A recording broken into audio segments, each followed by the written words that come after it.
తెలంగాణ ప్రజలందరికీ very good evening. ఉదయం 7 గంటలకు మొదలైన పోలింగ్ ఇప్పుడు ముగిసింది. అయితే ఉదయం నుండి ఇప్పటి వరకు పోలింగ్ బూతుల వద్ద కావచ్చు, జూబ్లీ హిల్స్ నియోజకవర్గం కింద ఉన్న అన్ని డివిజన్లో కాంగ్రెస్ కార్యకర్తల తీరు కావచ్చు, కాంగ్రెస్ మంత్రుల తీరు కావచ్చు, కాంగ్రెస్ ఎమ్మెల్యేల తీరు కావచ్చు, లేకపోతే చోటా మోటా లీడర్లు, లేకపోతే సహజంగానే కాంగ్రెస్ అంటేనే రౌడీయిజం అనే ఒక ఆలోచన ఉన్నది కాబట్టి అలాంటి వ్యక్తులు కావచ్చు. మరి ఎట్లా ప్రవర్తించిందంటే వాళ్ళు అన్ని డివిజన్లో జూబ్లీ హిల్స్ మొత్తంగా అన్ని చోట్ల వాళ్ళు అక్రమాలకు, దౌర్జన్యాలకు, దాడులకు, ప్రలోభాలకు వీటన్నిటికీ జూబ్లీ హిల్స్ పోలింగ్లో పాల్పడ్డరు అనేది అయితే వీడియోల ద్వారా స్పష్టంగా అర్థమవుతుంది. ఆఖరికి మొదటి నుండి చెప్పినట్టుగానే రేవంత్ రెడ్డి గారి ప్రభుత్వం, రేవంత్ రెడ్డి గారి మంత్రులు, రేవంత్ రెడ్డి గారి ఎమ్మెల్యేలు డబ్బును, దౌర్జన్యాన్ని నమ్ముకున్నట్టే ఇక్కడ స్పష్టంగా అర్థమవుతుంది. ఇక ప్రతిపక్ష నాయకులు బీఆర్ఎస్ వాళ్ళు వ్యక్తం చేసిన ఏదైతే అనుమానం ఉన్నదో దాని ప్రకారం రిగ్గింగ్కి కూడా వీళ్ళు పాల్పడ్డట్టు చాలా వీడియోలు కనబడ్డాయి. రిగ్గింగ్తో పాటు ఆఖరికి దొంగ ఓట్లను ఊహించని స్థాయిలో ఒక పెద్ద ఎత్తున అనేక మంది మహిళలతోటి దొంగ ఓట్లు వేయించాలనే ఒక ఆలోచన కూడా వచ్చిండ్రు. ఆ దొంగ ఓట్లు వేసే క్రమంలో ఎవరెవరైతే మహిళలు దొంగ ఓట్లు వేయాలని వచ్చిందో వాళ్ళని పోలీసులకు కూడా బీఆర్ఎస్ నాయకులు పట్టించిన వీడియోలు కూడా ఇప్పుడు సోషల్ మీడియాలో హల్చల్ చేస్తున్నాయి. అయితే ఇక్కడ ముఖ్యంగా మాట్లాడుకోవాల్సింది ఏంటంటే, ఇక్కడ మనం పెట్టినట్టు టైటిల్ పెట్టినట్టు కాంగ్రెస్ మీద వ్యతిరేకత జూబ్లీ హిల్స్లో కాంగ్రెస్ను ఓడిస్తుందా, లేదా కాంగ్రెస్ నమ్ముకున్న దొంగ ఓట్లే కాంగ్రెస్ని గెలిపించబోతున్నాయా అనేది ఇప్పుడు చర్చ అయితే నడుస్తుంది. ఒకసారి నిజంగా జూబ్లీ హిల్స్లో ఎలాంటి వ్యక్తులు దొంగ ఓట్లు వేసిన అనేది ఒకసారి ఒక వీడియో చూద్దాం. ఒకసారి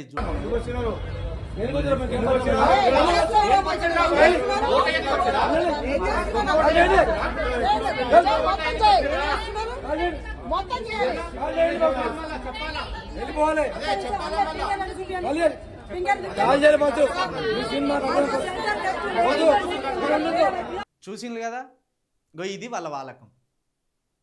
ఏ బూత్లో తీసుకున్నా మహిళలను, మరి ఈ మహిళలు ఎక్కడి మహిళలో తెలియదు, జూబ్లీ హిల్స్ ప్రాంతం మహిళలు అయితే వీళ్ళు కాదు.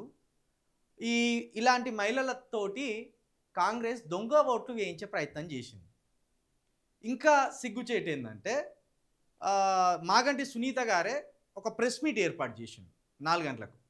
ఆమె ఏమన్నదంటే ఆఖరికి బిర్యానీ 5,000 రూపాయలు, బిర్యానీ పొట్లంలో 5,000 రూపాయలు పెట్టి యథేచ్ఛగా ఆ డివిజన్లలో, ఆ పోలింగ్ బూతుల్లో పంచుతున్నట్లు కూడా ఆమె ఆవేదన వ్యక్తం చేసింది. ఇంకా అంతేకాదు, ఆఖరికి వాళ్ళ అమ్మ చనిపోయిందట. మాగంటి సునీత గారి అమ్మ చనిపోయింది ఎప్పుడో. ఆమె ఓటును కూడా ఇక్కడ వేయడం ఆశ్చర్యానికి గురి చేస్తాను. స్వయంగా మాగంటి సునీత గారే ఆ విషయం చెప్పడం నిజంగా ఇప్పుడు ఆశ్చర్యానికి గురి చేస్తాను. అంటే దీన్ని బట్టి దొంగ ఓట్లే కాంగ్రెస్ని గెలిపిస్తాయేమో అని ఒక చిన్న డౌట్ అయితే అందరిలో వ్యక్తమవుతున్నది. ఒకసారి ఆమె మాటల్లోనే వినండి. ఆల్రెడీ స్టార్ట్ అయింది. చచ్చిపోయిన వాళ్ళ ఓట్లు పైన ఫేక్ అంటించి, ఫోటో మీద ఫోటో అంటించి వేరే వాళ్ళని తీసుకొచ్చి ఏపిచ్చేస్తున్నారు. ఆల్రెడీ నా ఇంట్లోదే ఉంది, మా ముసలావిడ చచ్చిపోయిన ఓటు ఆల్రెడీ వేసేసారు.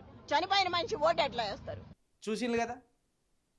ఇంతేకాదు, అడుగడుగున అన్ని డివిజన్లలో మీరు ఏ పోలింగ్ బూత్ దగ్గర చూసినా కనీసం ఒక 100 మంది నుండి 200 మంది దాకా కాంగ్రెస్కు సంబంధించిన రౌడీయిజం కలిగిన వ్యక్తులు ఆ పోలింగ్ సరౌండింగ్లో కూర్చొని కొంత వీళ్ళు మనకు ఓటేయరు అనే అనుమానం ఉన్న వాళ్ళను మీ పెన్షన్ తీసేస్తాం, లేకపోతే మీకు రేషన్ కార్డు రానియం, లేకపోతే 200 యూనిట్ల ఉచిత కరెంట్ ఇవ్వం, ఇట్లా బెదిరింపులకు పాల్పడేలాగా కూడా అక్కడ ప్రవర్తించినట్టు కూడా సామాన్య జనం, ఓటర్లు కూడా వాళ్ళ మాటల్లోనే చెప్తున్నారు. అంటే కాంగ్రెస్కి నరనరాన ఓటమి భయం అనేది ఎట్లున్నది అనేది దీన్ని బట్టి మనం అర్థం చేసుకోవచ్చు. ఒకసారి స్వయంగా ఓటర్ చెప్పిన ఆ విషయం ఏందో చూసే ప్రయత్నం చేద్దాం. ఓటర్స్ ని వాళ్ళు ఏం చెప్తున్నారంటే, మా మదర్ ఉన్నారు మేడం, పింఛన్ వస్తుంది, మా మదర్కి ఏమంటున్నారంటే మీ పింఛన్ ఆపేస్తాము మీరు ఇలా 2 నెంబర్కి 2వ నెంబర్ బటన్కి నొక్కకపోతే అని అలా బెదిరించి ఓట్లు వేపిస్తున్నారు. చూసింది కదా, ఇది పరిస్థితి. జూబ్లీహిల్స్లో బీఆర్ఎస్ పార్టీకి ఓటేస్తే పింఛన్ రాదు. మీకు ఓటేస్తారా, ఓటేయరా అంటే మెడ మీద కత్తి పెట్టి ఓట్లు వేయించుకుంటున్నారు అనేది చెప్పాలి జూబ్లీహిల్స్లో. ఇక ఈ రకంగా జూబ్లీహిల్స్ ఉప ఎన్నిక జరిగినాక ఇక అక్కడ ఫలితం ఎట్లుంటుంది అనేది మనం సులువుగా అంచనా వేసుకోవచ్చు. ఒకవేళ కాంగ్రెస్ మీద ఉన్న వ్యతిరేకతే బీఆర్ఎస్ని గెలిపించాలి, లేకపోతే జూబ్లీహిల్స్లో జరిగిన తతంగం అంతా చూసిన తర్వాత దొంగ ఓట్లు, డబ్బులు, అధికార బలం ఇదే గెలిపించిందని అనుకోవాల్సిందే. ఉదయం నుండి 7 గంటల నుండి మొదలు పెడితే ఇప్పటి వరకు ప్రతి డివిజన్లో ఏ రకంగా ప్రలోభ పెట్టాలో ఓటర్లను ఆ రకంగా ప్రలోభ పెట్టే ప్రయత్నాలు బ్రహ్మాండంగా సాగినాయి. జూబ్లీహిల్స్లో పోలింగ్ కేంద్రం వద్ద సత్తుపల్లి ఎమ్మెల్యే దయానంద్ ఆ స్లిప్పులు రాసి ఇస్తాడు.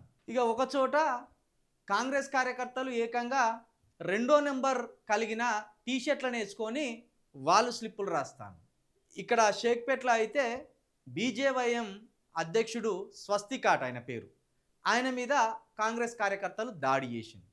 ఇక బట్టి విక్రమార్క గారు కావచ్చు, అడ్లూరి లక్ష్మణ్ గారు, వీళ్ళు ఆ కాన్వాయ్ వేసుకొని ఏకంగా బూతుల దగ్గర హల్చల్ చేస్తాం. ఇంతేకాదు రేవంత్ రెడ్డి గారి సన్నిహితుడు స్నేహితుడు రోహిన్ రెడ్డి, ఎంపీ మల్లు రవి, వీళ్ళు కార్లు వేసుకొని ఆ కాన్వాయ్ వేసుకొని చక్కర్లు కొడతారు. అంటే దీన్ని బట్టి మనం అర్థం చేసుకోవాల్సింది ఏంది, వాళ్ళు అధికార దుర్వినియోగానికి ఏ స్థాయిలో పాల్పడ్డారో ఇది స్పష్టంగా తెలుస్తుంది కదా.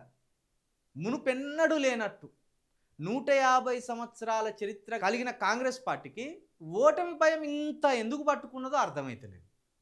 2 సంవత్సరాలు కాలేదు అధికారంలోకి వచ్చి, ఒక సీటు ఓడిపోతున్నామంటే తట్టుకోలేకుండా ఇన్ని రకాలైన ప్రలోభాలు, ఇన్ని రకాలైన వ్యవహారాలు చేసి ఒక సీటుని గెలిస్తే మీకు వచ్చే గౌరవం ఏమున్నదో మరి ముఖ్యమంత్రి గారు కాంగ్రెస్ పార్టీ ఆలోచించుకోవాలి.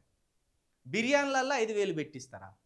హైదరాబాదులో ఒక ప్రధానమైన నియోజకవర్గం జూబ్లీహిల్స్ అనేది, అక్కడ కనుక కాంగ్రెస్ ఓడిపోతే తలెత్తుకోలేము అనేది వాళ్ళకి తెలుసు.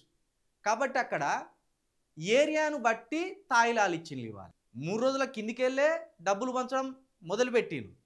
కానీ ఈరోజు ఉదయం 7 గంటల నుండి ఇప్పుడు 6 గంటల వరకు కూడా ప్రతి డివిజన్లో ప్రతి పోలింగ్ కేంద్రం వద్ద ఇక వీళ్ళ తాయిలాలకు అంతులేదు పంతులేదు. ఒకళ్ళకు పట్టు చీర, ఒకళ్ళకి 5,000, ఒకళ్ళకి 2,000, ఒకరికి బిర్యానీ లోపల 5,000. అంటే ఏరియాలను బట్టి వీళ్ళు ప్రలోభ పెట్టే ప్రయత్నం చేసిండు. ఇక దొంగ ఓట్లకు అంతులేదు పంతులేదు. మరి దీన్ని రాష్ట్ర ప్రజలే అర్థం చేసుకోవాలి. ఇక మరి జూబ్లీహిల్స్ ప్రజలు ఎటువైపు ఉన్నారో, ఎవరికి ఓటేసిందో అది రిజల్ట్ రోజే తెలవాలి. ఎప్పట్లాగే జూబ్లీహిల్స్ ప్రజలు ఓటేయడానికి ఆసక్తి చూపలేదనే అర్థమవుతుంది. ఎందుకంటే సాయంత్రం 6 గంటల వరకు 41% పోలింగ్ మాత్రమే జరిగింది. అక్కడ 4,01,026 ఓట్లు ఉన్నాయి అక్కడ. ఇక మరి 41% అంటే సగం కూడా కాదు. అంటే ఒక 1,80,000 1,70,000 వరకు పోలింగ్ జరిగి ఉంటుంది. మరి ఈ 1,70,000ల 1,00,000 లేదా ఒక 80,000 ఓట్లు పడితే అభ్యర్థి గెలిచినట్టే. మరి సైలెంట్ ఓటింగ్ అనేది ఇది కాంగ్రెస్ వ్యతిరేకత మీద వేసిన ఓట్లు అయితేనేమో ఖచ్చితంగా బీఆర్ఎస్ గెలిచేదే. లేదు ఇప్పటిదాకా పడ్డ 41%లో దొంగ ఓట్లు ఉంటే కనుక మనం ఇక్కడ హెడ్డింగ్ పెట్టినట్టే ఖచ్చితంగా దొంగ ఓట్లను నమ్ముకొని కాంగ్రెస్ గెలిచింది అనేది అయితే తేట తెల్లం అవుతుంది. ఏ వీడియో చూసినా దొంగ ఓట్లే. ఆఖరికి దొంగ ఓట్లు పట్టుకున్న బీఆర్ఎస్ నాయకుల మీద పోలీసులు లాఠీ చార్జీ చేయడం అనేది నిజంగా సిగ్గుచేటు. ఒకసారి చూడండి.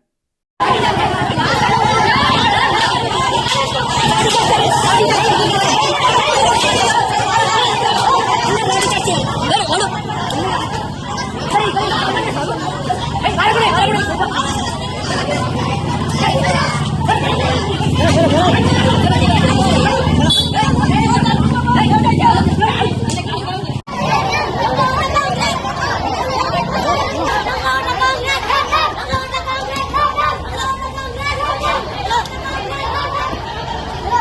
ఇది దొంగ ఓట్లు పట్టుకున్న వాళ్ళనేమో కొట్టిండ్లు, దొంగ ఓట్లు వేసిన వాళ్ళనేమో విడిచిపెట్టిండ్రు.